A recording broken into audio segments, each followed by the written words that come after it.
Hey everybody, this is Anthony from VR Game Rankings and welcome to episode 20 of our daily vlog series for Friday, October 27th. Yeah, we've made it to 20 of these, and you guys might remember on the very first episode I said that I was going to do at least 20 of these things, and then if it's a complete and total disaster, I would probably stop doing it.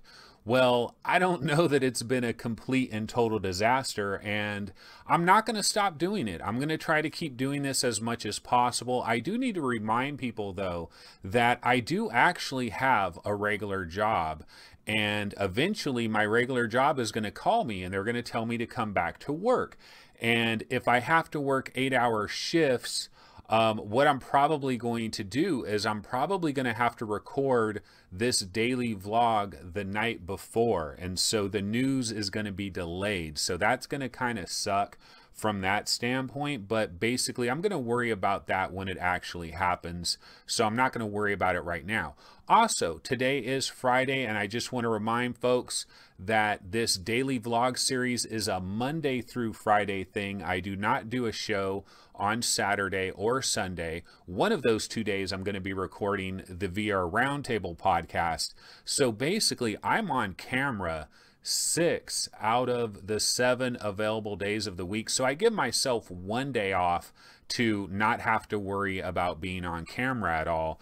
And so that's kind of how it's working out right now. And I think everything's working out relatively well. I know I've had some video problems a few times and had audio problems a couple of times, but overall I think everything has worked out relatively decently, and so we're just going to keep moving forward, you know. So I'm having fun with this. I think that's the most important thing, is if I can have fun with this, hopefully it'll be more enjoyable for everybody involved. If I was having a horrible time, it'd probably be really terrible. So it's a good thing that I'm enjoying this, I'm having fun with it, and we'll just see where it leads us. I just feel like it's good for the VR Game Rankings YouTube channel to have this daily content. But no, actually, let me get into that in just a second, because we had a comment on episode 18, on Wednesday's episode. I had an interesting comment from somebody who watched the episode, and I'm going to go ahead and read their comment here, and then I can kind of answer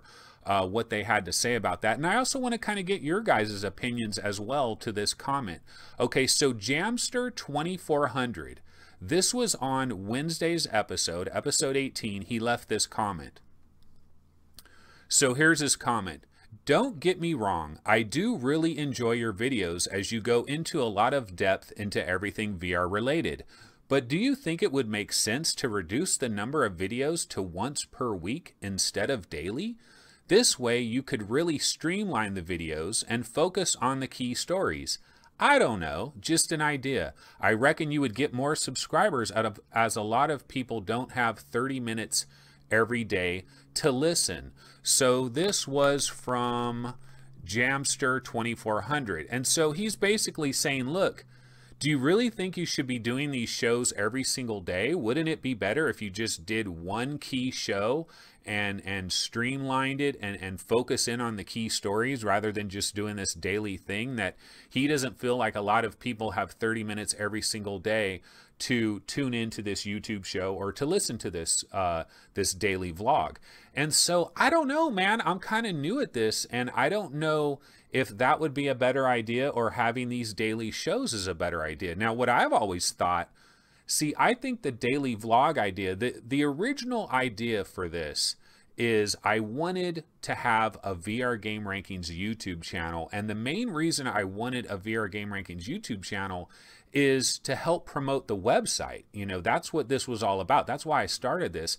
And the very first video that I had was the top 20 Oculus Rift countdown. And I wanted to have a video like that because in my idea, it's a Google search thing. You know, if there's a video on YouTube that is VR Game Rankings top 20 Oculus Rift games, well, I have a web page that says exactly that. And so when someone does a Google search for best Oculus Rift games, because I have two different things that have the exact same title, my hope is that that will get bounced up in the results a lot higher than if I just had the website and didn't have a YouTube channel. So the idea is to try to basically kind of strengthen the VR Game Rankings brand by having this YouTube channel. And then the daily vlog, the way that started out, and I got airplane noises. I don't know if you guys can hear this, but I just decide to do my daily vlog and there's freaking airplanes flying over my house nonstop. I actually have an airport that's not too far from where I live. It's a small little airport. And if I move, I'm definitely going to move somewhere that doesn't have a freaking airport that close, because this is a problem when you're trying to record videos. Sometimes this happens when I'm on VR Roundtable and I'm like, oh my God, I got an airplane flying right overhead. But basically, what I'm trying to say here is that the daily vlog, to me, that was just an idea where I thought, how could I get some extra stuff on this VR Game Rankings YouTube channel without having to spend a lot of time editing and trying to make things look fancy and stuff. And I was like, oh yeah, a daily vlog. You just turn on the camera for 30 minutes. I record myself talking about VR for 30 minutes. I don't really do any editing, and I let people know, you know, this is not going to be edited. You're going to hear lip smacking noises. You're going to, sometimes I'm going to pause and I'm going to take a sip of water or whatever it is. And it's not going to be this incredibly professional production, but it's a daily vlog. And there are other daily vlogs out there, maybe not in the VR space, but in other parts of YouTube. There's lots of daily vlogs where people are not going to edit it. It's just a stream of consciousness for a certain amount of time. And then you just throw it on YouTube and it's just content. It might not be the best content in the world, but it is content. Now, I've always thought that if you have videos appearing every single day, I've always thought that that's good. That's a good thing, rather than to have a video every so often. If you have that daily routine where Monday through Friday, there's going to be a half-hour video that's going to come to this channel. It's solid gold, you know, it's locked in. Now, I know we had that one problem where my video was delayed for like 7 hours or whatever because YouTube had a problem. But normally I will get this up pretty much at the same time or same general time within a couple of hours every single day. Well, Monday through Friday, of course. And my theory was that this is beneficial because people have something to look forward to every single day. Now, what he's saying at the end of this is he's saying, I don't know that a lot of people have 30 minutes every day to devote to this. And my take with that is that, yeah, you don't have to watch this every single day. You don't have to listen to this thing every single day. If you catch one of these, that's great. If you don't, that's fine as well. But my theory has been bang this thing out every day and have this available every day, except for, of course, Saturday and Sunday, and this will be beneficial. Now, I don't know, maybe I'm completely wrong. So I'm going to ask the rest of you guys out there, what do you think about this? Should I stick with this daily vlog idea, or should I change it up and do one show per week? Now, when I responded to this guy, I told him, well, I kind of have that one show per week. It's called VR Roundtable. It comes out on Mondays. It's like a 2-hour show. It's not just me. Of course, there's Steve and there's Gary and there's Chris, and we talk about the various subjects and stuff like that. And that's kind of that once a week thing. And so the VR Game Rankings daily vlog was supposed to be kind of different.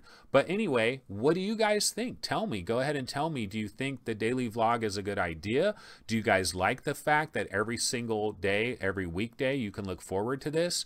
Or would you rather me do like once a week or something? Maybe I could do one show every Thursday or one show every Friday, and then it would kind of separate it from VR Roundtable and work like that. I don't know, it's a possibility. But anyway, I just thought it was an interesting comment. I'm curious what you guys think, because I am on episode 20, and I said that I definitely was going to do 20 of these and see how it works out. Now, I don't have like thousands of subscribers or anything. This thing is just barely getting started, but I'm not really worried about that right now. So it's not a concern of mine. You know, if maybe 5 months from now I don't have a lot more subscribers than I do right now, then I would definitely be worried about it, and maybe I would just stop doing it altogether. But I'm not concerned with that right now. I just want to keep having fun and keep doing it. So anyway, Jamster 2400, there's a little bit longer of an explanation, and I'm definitely curious what everybody else thinks about that. Okay, so as far as news stories today, not a ton of stuff going on, but there are a couple of things I want to touch on real quick. The first thing I want to get to is Pimax. Are you guys sick of Pimax? Because goddamn, I'm sick of Pimax. I go to the Vive subreddit, I go to the Oculus Rift subreddit, I check both of them several times every single day, and it's just part of my daily routine. I love seeing what people are talking about, what's going on, and when I get on those subreddits, every other message, every other thread is Pimax this. I'm trying Pimax here. Pimax, people tried Pimax in Australia. People tried Pimax in New York. People tried Pimax in Brussels. I mean, come on, enough with this goddamn Pimax stuff. Pimax is getting some incredible free advertising, I'll tell you that, because every other thread, this is more so on the Vive subreddit than Oculus, but it's on Oculus as well. People just won't stop talking about this damn Pimax thing. I'm looking forward to it actually coming out and real deal consumers getting their hands on it so we can finally get away from this stuff. Eventually it'll die down and it'll just become normalcy. But man, all anybody talks about is this Pimax, Pimax, Pimax. I don't really have a news story on it. I'm just saying, are you guys sick of Pimax? Because I sure as heck am. But anyway, just wanted to mention that. Okay, the Steam sale. So yesterday I talked about the Steam sale, and on yesterday's show, I kind of delayed yesterday's show a little bit because I was waiting for the Steam sale to come online, and I wanted to see what kind of values they had. And so I was waiting and I was waiting and I was waiting. I was like, man, is this ever going to come online? I'm like, you know what? I have to do this vlog. Forget about it. But I checked one last time. It did come online. Now, what I saw yesterday was nothing but the Halloween stuff and the horror stuff. I didn't know that all these other games were included in the Steam sale as well. So if you saw yesterday's show, I was pretty much talking about horror games, and there was a small segment of games that I talked about, and they were all horror, Halloween, thriller, all of that type of stuff. And I didn't think there was any regular games that were on sale. And then after I finished the vlog and I was done with that and I started bouncing around back on Reddit and stuff, I see, oh my God, there's all these other games that are on sale too. So I just wanted to mention a couple of some of the other games that were on sale that I think are probably worth considering maybe at these new prices. So Vanishing Realms is $16. Now this is normally 20 bucks. And Vanishing Realms, if you guys don't already have Vanishing Realms, what the hell are you doing? Vanishing Realms is easily like one of my top 10 VR games of all time. And it's not that Vanishing Realms is doing any one particular thing so incredibly well, but what it is it's just the feeling of being in a dungeon, the feeling of having a sword in one hand and having a torch in the other hand and looking at the dungeon walls and watching your torch illuminate the dungeon walls. And then as you're walking through the dungeon, there will be these occasional windows that you'll encounter. And before you even get to the window, the moon is shining, and the moonlight, and it's just coming in through the window, and it just has that magical look, man. It's just that dungeon crawling type of thing. I don't know what it is, but there's something about Vanishing Realms that really speaks to me. Originally, when this game came out, a lot of people complained about it because they said it was just so ridiculously short and all of that. I think it's perfectly fine. I've played so many hours in Vanishing Realms. Of course, I started it over a couple of different times and gone through it several different times, but I love Vanishing Realms. It's a great game, and for 16 bucks, it's a steal. It's a steal at $20, really. So you're just getting an extra $4 off. That's not bad. 11 Table Tennis is $10. You know what's funny about this? Okay, so 11 Table Tennis was $10 for a long time. And then all of a sudden they doubled the price, but I wasn't aware of it. And I did that Oculus Rift, I believe it was the Oculus Rift Top 20 video that I did, where I kept talking over and over again about how 11 Table Tennis is only 10 bucks and how it's such a ridiculous value for 10 bucks.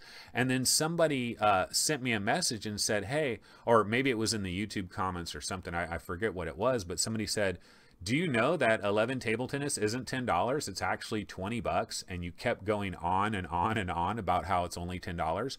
Well, it's now back to its original price for this sale, $10. It's a solid game, great game for 10 bucks, one of the best ping pong games out there. I actually haven't been back in this game in a long time. I think when I bought this game, it wasn't called 11 table tennis. I think it was called Pong Waves VR. And then they changed the name to 11 table tennis. Eventually they started adding more stuff. I haven't been in this game in a long time, and I really need to jump back into it.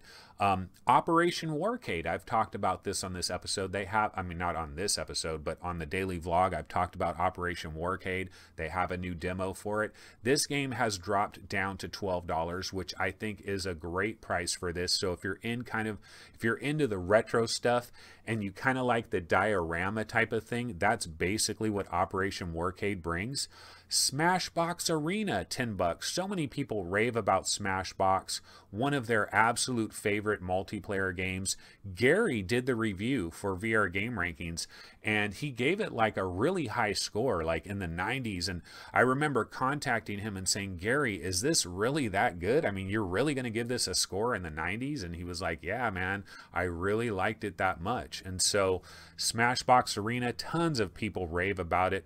Another plane is flying overhead. I don't know if you guys can hear that. Maybe you can't hear it. That would be awesome if you couldn't. Climby is $7.50. Now this game's normally 10 bucks, so it dropped down a little bit. Airtone is $19.79, basically 20 bucks for Airtone. And you know what? Airtone is a game. It's a rhythm action type game, and people really rave about this. I believe it was a Japanese developed game, and it has more of that Japanese rhythm flavor that a lot of people love so much, but it was pretty expensive. I think this is a $30 game normally. It's dropped down to 20. So if you've been eyeing Airtone, but it was always a little bit pricey for you, this could be an opportunity for you to grab Airtone. Bullets and More is $9. And you know what's interesting about Bullets and More? I don't know if you guys are aware of the fact that there is a little bit of a controversy surrounding Bullets and More. There are people on Reddit that claim that there's a lot of fake hype about Bullets and More, that basically the developer of Bullets and More has created tons of fake Reddit accounts and is constantly posting about Bullets and More is so great, and Bullets and More are this, and Bullets and More are that, and like this basic guerrilla marketing tactic where you pretend it's your other people and you drum up hype for a game, and the game doesn't have any real hype, and that it's all phony. Well, this hit me really hard because you know what? Bullets and More was in, I think it was ranked relatively high on the HTC Vive Top 20 video that I recently did, and then this controversy came out later. And so now I'm thinking, man, I wonder if this I mean, if any of this is true. I don't know for sure that any of this is true. I know that it's very possible to do this. I know that it's within the realm of possibility. You could create a ton of fake Reddit accounts and then use it for this type of thing. People can do that. And so I know that there's a possibility of this, and I was kind of worried that did this guy corrupt the VR Game Rankings ranking and get Bullets and More ranked really high on the rankings? That kind of sucks. But you know what my long-term belief is with stuff like this? Maybe it's kind of hokey pokey for me to think this way, but I do believe in karma. I do believe in like positive energy and negative energy, and I believe the more positive energy that you put out, the more positive energy that comes back to you, and the more negative energy that you put out, the more negative energy comes back to you. And so if the developer really is doing this, I think it's going to come back to bite him in his ass. You know what I mean? And I feel like if you cheat and you lie and you do things, you might get away with it for a while, but it doesn't last very long, and you eventually pay the piper. So I'm not going to worry about it too much, but that was a little bit of a concern as far as that goes. But Bullets and More is $9. I don't know. I mean, is this game actually a cult classic, or was it all created by the developer with guerrilla marketing tactics? I don't know. It's an interesting question to ask, and that could actually be a topic for a complete show almost all by itself. So I don't want to get into that too much. Zomday is $7.50. I've heard a lot of good things about Zomday, and that is a pretty cheap price. Peerhead Arcade is $5, and Mame Fan, Justin, one of my buddies on Reddit and stuff, he really likes Peerhead Arcade. He's always been a major fan of Peerhead Arcade. In fact, he actually bought me Peerhead Arcade a long time ago, but I didn't really get into it very much. And then I was like, well, I hardly played this. I can refund it and get you your money back. And so I was able to do that. And then he ended up getting me Winlands, which turned out to be one of my favorite games ever. And I've thanked Justin maybe like 10 different times on 10 different podcasts about buying me Winlands, but that was really cool. But I know he's a fan of Peerhead Arcade, and it's only $5. I actually have Carnival Games, the Ubisoft, I believe it's Ubisoft Carnival Games. I have that on PlayStation VR, and it's pretty good. So if I want that type of action, I just play that basically. But Peerhead Arcade, $5. Iron Wolf VR, I've heard a lot of good things about that. That's $16. So there's a lot more games. There's a ton more games that are on sale. I just picked these out because these kind of jumped to these ones stuck out to me as being games that I know I've heard lots of good things about these games, or I know personally that these games are very good. So those are some other games that are in the Steam sale, but I'm spending way too much time on this. So let me go ahead and move on.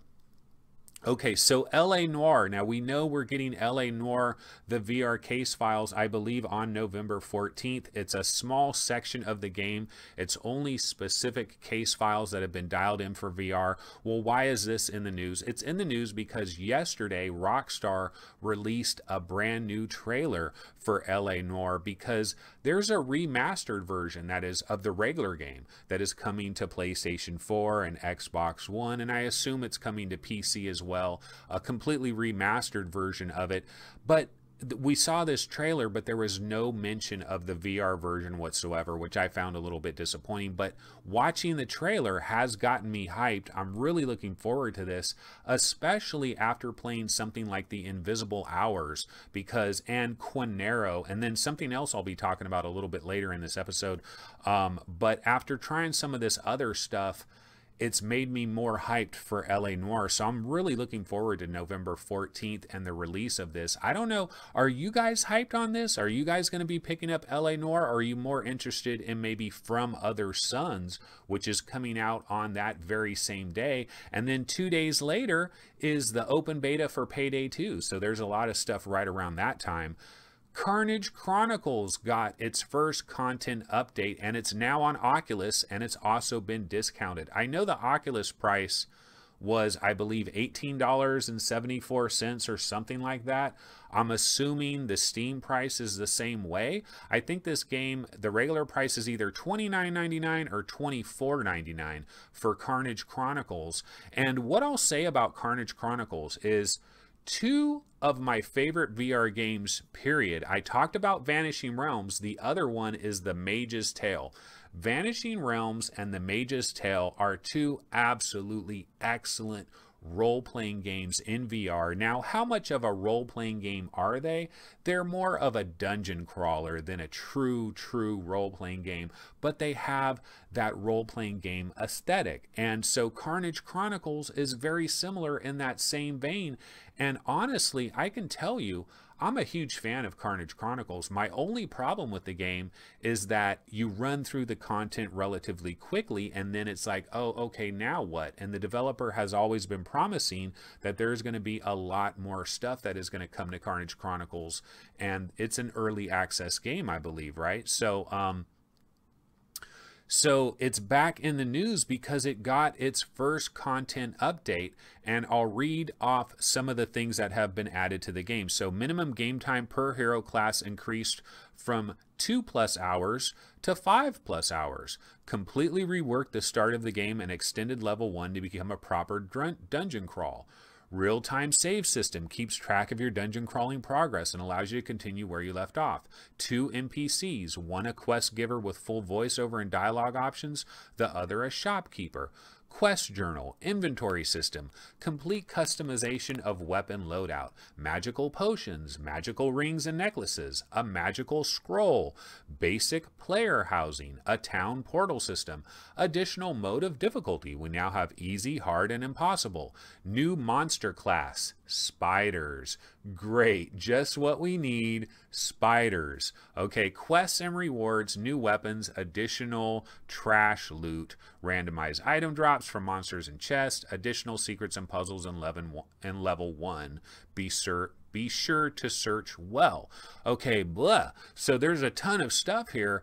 Now, the most interesting thing is minimum game time per hero class increased from 2+ hours to 5+ hours. Now, does this mean there's additional levels? Because that's really what I wanted. Everything that Karnage Chronicles was doing already, I thought was amazing. I just wanted different levels, and I wanted levels that looked completely different than what we already had. Now, this doesn't really say that there's additional levels, but it's saying that the game time has increased dramatically. So I don't know if, like, did they add a lot of busy work and stuff, or is there a lot of backtracking, or did they add additional levels? So I'm not sure, but I definitely am going to go into this. It's now on Oculus, so hopefully they'll have an Oculus SDK even from the Steam version, so it'll play well for me. But Karnage Chronicles, one of the most underrated games. I absolutely need to make like a top 20 most underrated VR games. Karnage Chronicles would absolutely be on the list. You always hear about Vanishing Realms. You always hear about The Mage's Tale. Anytime people talk about the best RPGs in VR, you don't really hear about Karnage Chronicles, and it's absolutely one of the best ones. My only issue with it was it's kind of expensive and it was really short. But if they've rectified that, then hey, and it's on sale. I highly recommend it. If you guys like Vanishing Realms and you don't own Karnage Chronicles, you're making a major mistake, in my opinion. Okay, we still have a little bit of time here, so I can still get through some more of these stories. Blade Runner 2049 Memory Lab. Okay, so this finally did release yesterday. If you guys saw yesterday's vlog, you'll remember at the very beginning, I was wondering, is this thing going to come out today? It was supposed to come out today, but when I checked on the Oculus Store, when I did that vlog yesterday, it had not come up yesterday at that time. But later in the day, it did come up. It's 10 gigs. It's going to take a little while to download this, but it is well worth the download. This is a free experience. This is a movie tie-in experience. We've seen a number of these movie tie-ins. We saw it with Ghost in the Shell. There's been a number of different things that have had a little movie tie-in that you can kind of go into like a 360 video or something like that. Well, this is much better than that. This is almost like a mini game. In fact, if they released this as a game and charged $10 for it, most people wouldn't blink an eye.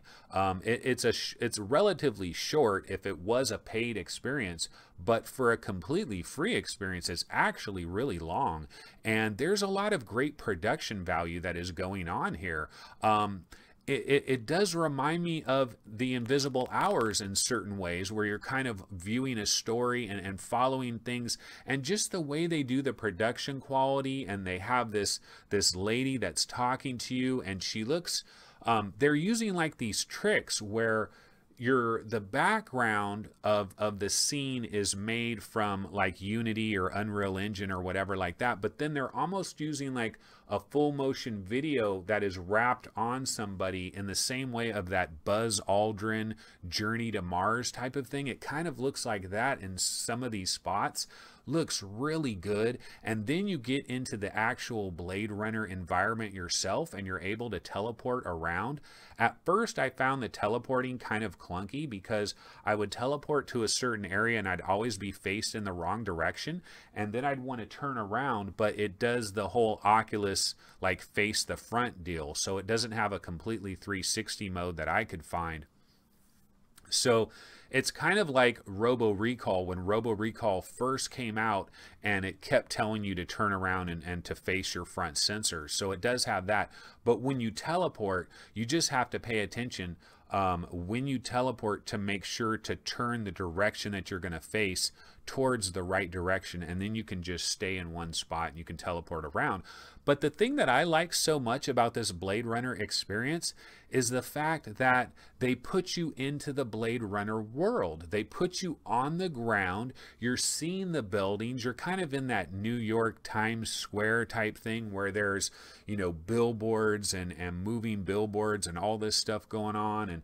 And there's there's people on the streets that are looking at tablets, and there's advertisements and just all kinds of little things. And you can teleport all around. You kind of have a mission that you're supposed to do in this Blade Runner sequence. I don't need to spoil it because it's everybody should try this. Everybody should play through this. It's not like it's some incredible mind-altering situation, or like this is some incredible, powerful VR extravagant production, but it is well worth trying. This is a great little thing to try out. Oculus obviously paid quite a bit of money for this, because you will see Oculus's name splashed around a couple of times during this production. And you can tell that this was a major deal. Like, they probably thought, yeah, Blade Runner VR, this makes a lot of sense. Let's throw some money at this and make this a really cool experience. And they actually did. They actually made it a really cool experience. You are on the ground in that Blade Runner universe. I haven't even seen the new movie yet. Hopefully I didn't really spoil anything as far as that. I'm hoping this is kind of a side story or something that isn't really related to the movie, hopefully. But I mean, even if it was related to the movie, I don't feel like anything has really been spoiled for myself. So I still want to go check out that movie. But if you haven't tried the Blade Runner 2049 Memory Lab, definitely go ahead and download that. Now, I'm assuming it will work perfectly fine with Revive. I tried it, of course, in Oculus Rift Native, and it was pretty good. So I had a lot of fun with that. Waltz of the Wizard has a brand new update. So Waltz of the Wizard is a free experience. Alden Dynamics, I believe, is the developer of this. This came out a long time ago. Not really a game. It's more of an experience. We actually have Waltz of the Wizard ranked in our top 30 VR experiences category on VR Game Rankings, and it's a really good experience to throw people in. Kind of has that Harry Potter vibe where you can, you can almost do like some Jedi tricks, like force push. You can throw things around and you really feel powerful. It's a pretty cool experience. Well, they now have added a new locomotion method to it, and they've also added a combat arena that has some extra things going on and some different magical potions that you can mix together. Honestly, I just kind of saw the title of this and I didn't really read too deep into it, and I haven't gone into this. And I haven't been in Waltz of the Wizard in I don't know how long.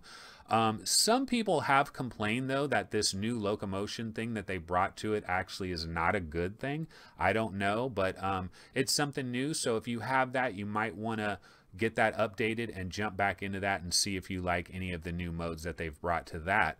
My last little news story, we are past the 30-minute mark, but I'll just go ahead and bang this one out real quick, and then we'll be done for today. So my last major, well, not a major news story, but Magic Leap is back in the news. Now, they hired this guy, John Gaeta. I'm assuming that's how you pronounce his name, John Gaeta.